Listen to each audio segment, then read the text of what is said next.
Welcome to Generations, a show which helps people 50 and better lead happy, healthy, and productive lives. Here's today's moderator, Beverly Crosby. Hello, everyone, and welcome to Generations. My name is Beverly Crosby, and I will be your host today. We are really looking forward to a really fun program today. Bob Voss, who is an instructor and entrepreneur, is with us today. He has a very busy schedule, so we're thankful that he took out time to help us learn about how to start your own business. Bob was 52 years young when he decided to change his career path a little bit. And today he'll bring information about how you can do the same no matter what age you are. So with that, let's meet our co-host and our guest. Well, hello, everyone. It's so good to see you today. Hello, Bob. Hi, Beverly. Glad to be here today. This should be a great show. And Gloria is with us. I am. I'm delighted to be here, eager to speak with our guest. He sounds so accomplished. And David, good to see you. Hi, Bev. Good to be here. I'm hoping to learn how to start a second career or to start an actual business, and I think our guest can do that for us. Nadia, welcome. Hi, Beverly. I'm happy to be here today, too. I'm very interested in the aspect of retirees and business, so I'll be listening very closely today. And before I introduce our guest, Bob Voss, I'd like to tell you a little bit about him. I'm going to actually read it to you. Bob has been starting and growing businesses for the last 35 years. He's a holder of 2 patents for optical code technology and has raised over $8 million for the companies he has started. In 2002, he was given the opportunity to start a business entrepreneur certificate program at Dakota County in Minnesota, a Dakota County Technical College. In 2006, he was awarded the Instructor of the Year at the college, and in 2008 was awarded the National Business Entrepreneur Instructor of the Year by the National Association for Community College Entrepreneurship. His advice and counsel has helped hundreds of businesses start successfully. So Bob, welcome today. You have quite the track record. Can you tell us, just for our audience's sake, what are you doing today? What you're still teaching? You've continued on in that career. Right. I started in teaching at Dakota County Technical College in 2002. I spent 15 years there as a full-time faculty.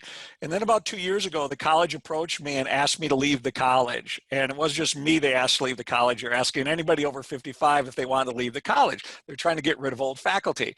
And of all the people that got offered this deal, I was the only one who took it because I was 65 at the time. I could go on Medicare and that so I could get my health care taken care of. So I left that college in 2017 and immediately started teaching at another college over in Bloomington called Northwestern Health Sciences University. I'm in the Doctor of Chiropractic program there, and I teach chiropractors not how to be a better chiropractor, but how to start and operate a chiropractic clinic. And then after I was gone from DCTC a year, they called me up and said, hey, you want to come back and teach again? So I'm actually adjunct at 2 colleges. I teach 7 credits at DCTC, and I teach 5 every trimester at Northwestern. And on top of it, I've run my own business since 2010, a company called Biz Owner Training. And so I'm not retired, but I'm sort of retired. And I'm one of these people who believe that as long as you have purpose, as long as you're having fun, why should you stop doing it? And it's a standing joke that at some point in time, I want to die in the classroom. Not today, but I want to die in the classroom at some point in time. I just love what I do. And I think I'm probably the happiest retiree of all the people I know because I keep doing so many things. So I'm having a blast, and I love helping people start businesses. And I truly believe that everybody should have their own small business. I'm a big proponent of, especially in today's world, I think everybody should become part of this, what you might call gig economy or things like that, and have something on the side. So that's a little bit my background. If you can't tell, I just love what I do. So. Okay, who would like to ask the first question? Go ahead, Nadia. I'm wondering about retirees and seniors thinking about planning for doing this business should they retire. Is it good to say or sufficient to say that they should start planning that business before they actually retire and have some kind of a plan in place for when they retire? Sure, that's a very good question. I'm a big proponent of planning a business right from the very beginning. So the longer the process you have of planning, the better off you're probably going to be. That being said, I think when you come up with an idea and you want to start a business, I'm a big proponent of starting it as soon as you can, because the faster you start a business is you're going to get hit with obstacles and that right from the very beginning, and it gives you more time to overcome the obstacles. Retirement, or being retired from a full-time job, is a great time to start a business because you have so much free time. Also, this is a statistic that's not out there a lot, but it is true. The largest demographic group right now of people starting business is us, the people on this panel. It's the baby boomers, or the aging baby boomers are starting businesses at a far faster rate than any other demographic group. The current millennial generation isn't doing really well when it comes to startups, but we as baby boomers are looking at our lives and we're saying, I don't want to just sit around and do nothing. I want to go have some fun, and having your own business is a great way of doing that. We who are older, when we look at starting a business, we're not just doing it for money or that kind of thing. There's a big part about when we start a business about either leaving it for our family or doing what is called a B corporation, or helping other people. There's a big thing right now, big trend in what is called social entrepreneurship. And there's even a business entity for it called a B corporation, which our state authorized about 2 years ago. So one of the reasons baby boomers make such good business owners, such good entrepreneurs, is because it's not all about the money. It's about what we want to do, what we love to do, and also we want to help others. And so I believe that our group is not only the fastest growing, but is probably the best demographic group to start a business today. I hope that answered your question. Bob? I would think that a 55-year-old plus people have a lot of business experience already, just being around in business for 30 years, for working for somebody else. Bob, you are 100% correct. Because of the experience of our generation, we can use that experience in our own businesses as well. And I think that we are the best, not only the smartest or more wise to start a business, but we're also in most cases financially better off to start a business. It's really hard for the younger generation to start a business when they're maybe married, couple kids, house payments, everything else. They have a lot of financial issues, where hopefully by the time you get to 55 in our age group, you have your financial situation is probably more stable. And the more stable your financial situation, the better off it is to start a business. Bob, I had one follow-up question too. I think some people are probably limited by their own imaginations. Yep. They have the skill set to do a variety of things, but it just doesn't occur to them that that's something that they actually could do. Do you have examples of that where people finally had an aha moment and said, oh, this is a business that I could actually begin, start up? Or any resources, websites or whatever, that might identify some options that people wouldn't have thought of? To take the last question first, there is not a lot of information on the web about all the different businesses that you can start. There's a few things. If you Google it, you'll find just a lot of general information. what is happening right now is most people who, because they have their experience, they try and use their experience in their business. So there's a big move right now to having people in our age bracket become consultants or start a business around something that they already know really well. And that's a very, very smart thing to do. By the way, it might interest you that the oldest student I ever had going through my classes was 78 years old. And she actually lived in an assisted living facility in Lakeville, and she couldn't drive anymore. So she took a cab to my classes. This was when we were still holding classes in the classroom. And so she comes in, and her idea was really interesting. She had retired, she had worked for the government and she was living in an assisted living facility, and she got this idea. She was a very positive person. She had all this materials of tapes, books, everything else about positivity and positive thinking, and she wanted to supplement her Social Security income by making $500 a month. And so she decided to form a lending library in her assisted living facility to help people be more positive in that facility. And she did it. And within 90 days, she was actually making an extra $500 a month. But what happened was it changed the whole assisted living facility. People seemed to be happier. They seemed to be more positive in that. And so the company that owned her assisted living facility had many others as well. And they hired her to set up a lending library in each of their facilities because it was such a wonderful thing.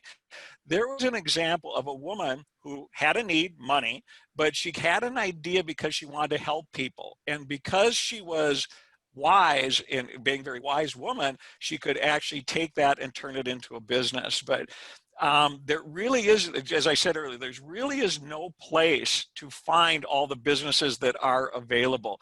But if you can just get out of the box that you may be living in, they're out there. And the more you talk to people, this show is a great example of helping people figure out some of this stuff. And the aha moments will come if you just keep saying to yourself, can I start a business? Should I start a business? What business should I start?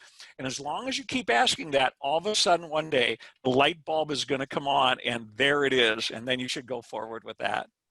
Gloria, you had a question too.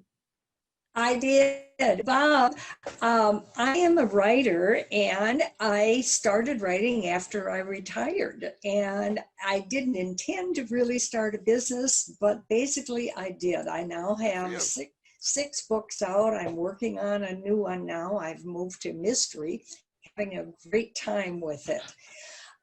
Some of my friends are talking about becoming an LLC, and I'm wondering if that's an important thing I need to do. I do have a tax ID number. I report my income, which is mostly red income because I have to buy my own books to sell, and that's costly too. So I don't make much money at it. I'm wondering what an LLC might do and if it's important. Okay. A lot of people, when they think about starting a business, have a lot of questions about the legal aspects of business. You can get in business and be legal without ever having to file with the Secretary of State, like in the state of Minnesota. If you don't, you're considered a sole proprietorship. You fill out if you pay your taxes, you fill out what's called a Schedule C, profit or loss from business, and you file it with your 1040. I prefer that you become a limited liability company. That's what an LLC actually is. And in Minnesota, we start about 5,000 new businesses every month. And out of those 5,000 new businesses, about 4,300 are what are called limited liability companies. Why I like limited liability companies is very simply, if you are a sole proprietorship, which you are, Gloria, the government looks on, I'm going to go higher, you and your business as exactly the same thing. So you can become personally liable for something the business does of a catastrophic nature. If you form a limited liability company or an S corporation, the government looks on you here and the business over here so that you're separate. And I always tell people to do that. And in Minnesota, I will tell you, is by far and away the best state to start a business in. It costs to do an LLC in Minnesota, it's $155. You have to fill out an annual renewal, but they're free in Minnesota. by the way, this is off the subject, but the worst state to start a business in is Illinois. If you go to Illinois, it costs about $695 to start an LLC in Illinois. And every year when you file your annual renewal, you have to pay $200 a year in order to stay in business in Illinois. Minnesota, we have none of that. That's why Minnesota is just a great state. But there's another reason why an LLC would be important to you, Gloria, is you're writing books. At some point in time, a publisher may pick up your book and start selling it for you and start paying you royalties. And you would want those royalties to go into a limited liability company, because royalties into a limited liability company are not subject to self-employment tax. So from a tax standpoint, it's a big deal to do that. That's why I'm a strong proponent of limited liability companies. Just as a trend right now, a lot of the beauty of an LLC is that you can choose your tax structure and you can actually change your tax structure. So most people, and I'm an LLC as well, I'm an LLC taxed as an S corporation. And the reason I'm taxed as an S corporation is because I can split my income and not pay self-employment tax on some of my income. So there's some legal things that you can do, and I'm sure Beverly's going to have my contact information on here. If you have any questions about this stuff, you can get a hold of me. And I am not an attorney. I work with attorneys. I work with accountants. So I know this stuff, and that's how I teach it. So yes, Gloria, I think you should become an LLC. How's that? And you pay the big amount of $155. Terrific. That was wonderful advice. Thank you so much. I'm hoping many of my writer friends are watching this and will learn this information as well. Great. Nadia, did you have, did you have a question? I was thinking about what you said back just a little bit ago about, excuse me, about it not being all about the money. I'm losing my voice a little bit here, but I think I'll be able to speak. I remember a few years ago when I started a business, and that was the magazine that I'm publishing now, under a different name, and I was doing okay, trying to support a family on that income, and it was just too much of a small business. Eventually had to close it down after 5 years with the thought that, well, maybe I can do this again in a few years when I retired, but without a lot of hope of being able to do that. But actually that has come to fruition, and I can do that magazine now, help other people, because it highlights emerging writers and gives them a spotlight and a chance to be published without me needing to depend on, because I don't take a salary out of it. It barely pays for its printing, but that sense of satisfaction is worth way more than the amount of money I might make off of it. I won't turn it down when it comes, but, I was turning this into a question. I'm sorry. It's okay. And so what do you say about that aspect of it as far as the personal satisfaction of these businesses? Well, as I tell people that if you ever want to grow as a person, start a business, because of all the entrepreneurs that I've worked with, all the business owners I've worked with, once they start the business and become committed to the business, start working the business, not a single person have ever said to me, I quit growing. Starting a business forces you to become more active, think more, and it basically adds to your personal growth. Then when you help somebody and see them change because of something that you did, that is an amazing thing. That's why I love teaching so much. When you're in a classroom and you see the light bulbs suddenly go off, man, that's worth more than the salary that they're paying me right now. And it's the same way. And that's why one of the things I'm a strong encourager of is, if you are in business, or you're running your own business, find 2 or 3 or 4 other people that you can mentor and help as well. There's a whole group upcoming of the younger generation that needs what we have, that we can really help them. And once you help them become successful, man, that's when your life is really golden. You're having so much fun at that point in time. You're never going to retire. And one of the things I've seen in entrepreneurs and business owners over the last 20 years, is in almost all cases, they're very willing to help other people as long as they're not competition. There's a big thing about that.